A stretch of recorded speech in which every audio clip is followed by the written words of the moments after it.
Hello everyone, this is the Lost Boy. Thanks so much for clicking on the video.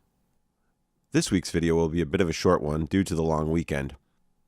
Up here in Canada, we have a new holiday called Family Day, and in the US, the holiday is for President's Day. So, to all the Canadians watching, happy Family Day, and I hope your family is doing well. To all the Americans, I wish you a happy President's Day, and your president is, well, he's kinda... Well, anyways... You at least have a president, and that's something. Since last week, politicians in both Hawaii and New Hampshire have called for new regulations with regard to loot boxes. This comes on the heels of several months where the subject of loot boxes has been hotly debated. Several of my previous videos have touched on this subject tangentially, including last week's video about video games ratings, and also another video discussing the cost of games. You can check them out as well if you'd like. Links are in the description. As I've said before, any whiff of a pay-to-win mechanic in a game basically kills any desire I have to own or play that game. When I first noticed loot boxes in games, the items you could get in the loot boxes were always cosmetic only.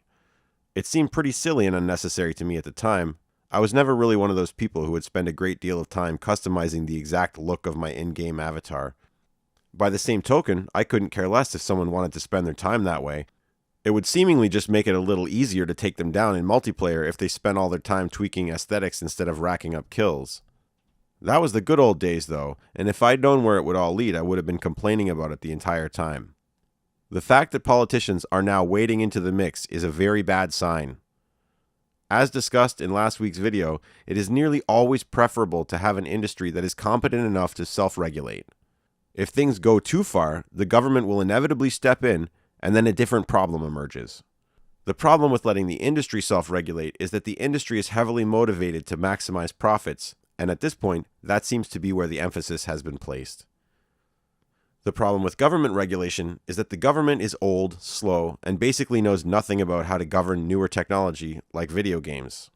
It looks to me like neither option is very good, and at this time, I'm actually a little unsure what to hope for.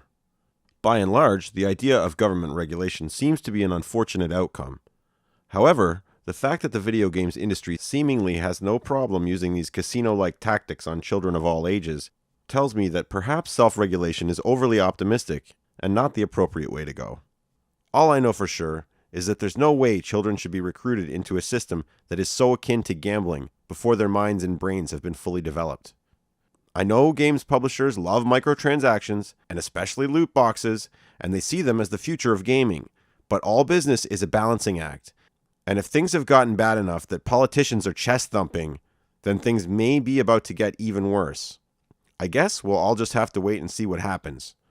Honestly, if the legislators restrict themselves to simply disallowing the sale of games containing loot boxes to people under 18 or 21, I have a hard time finding anything wrong with that by itself. What do you think? Is everything just fine the way it is? Would it be better if the government did step in with some loot box legislation? Or can someone think up an even better solution? Please let me know what you think in the comment section below. Thanks so much for watching. Always remember your happy thought, and see you next time.